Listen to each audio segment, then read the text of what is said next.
My brother flirted with my girlfriend at Christmas, so I cut him off, but my parents chose him over me. Christmas is supposed to be a time for joy, laughter, and family coming together. But that idyllic holiday scene crumbled before my eyes when my own brother disrespected me in the worst way possible. And my parents? Well, they decided to take his side, leaving me to question where I really stand in this family. It all started when I brought my girlfriend, Megan, to our family's Christmas dinner. It was the first time she'd met everyone, and I was excited. My parents had always liked the people I dated, but with Megan, I wanted this to go perfectly. She was the first woman I'd seriously considered a future with, and I thought Christmas would be the perfect opportunity to show her the warmth of my family. Enter Ryan, my older brother. The so-called golden child, always the center of attention, always the one my parents doted on. Ryan has this way of walking into a room like he owns it, as if everyone should be grateful just to be in his presence. Fine, whatever, that's been the family dynamic for years. I'd learned to deal with it. But what I couldn't deal with was the way he kept eyeing Megan from the moment we walked in. At first, I ignored it. We were all gathered around the Christmas tree, passing gifts and making small talk. But it didn't take long before Ryan turned his attention fully on her. He sat next to Megan during dinner, leaning in too close, smiling too much, throwing in casual compliments about how beautiful she looked. His hand even brushed her arm once or twice when he thought I wasn't looking. I was looking. And I was fuming. "Ryan, cut it out," I whispered harshly after one particularly inappropriate comment about her smile.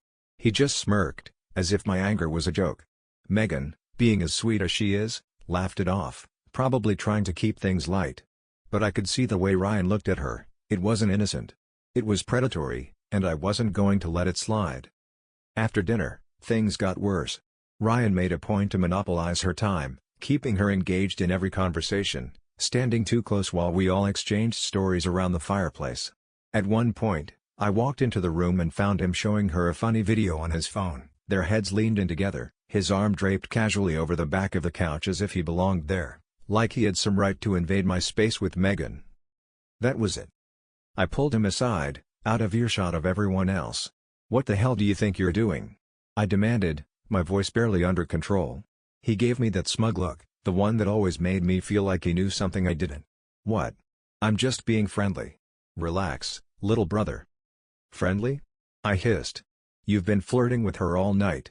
You think I'm blind?" Ryan shrugged, looking completely unbothered. "Maybe if you weren't so insecure, you wouldn't have a problem with a little harmless fun. Besides, if you can't keep her attention, maybe that's your issue, not mine." I saw red. My fist clenched at my side, and for a moment, I honestly thought I might hit him. But instead, I did something worse. I decided right then and there that I was done with him. "I'm done," I told him, my voice low but shaking with anger. "You're not my brother anymore." He laughed, not taking me seriously at all, but I was dead serious.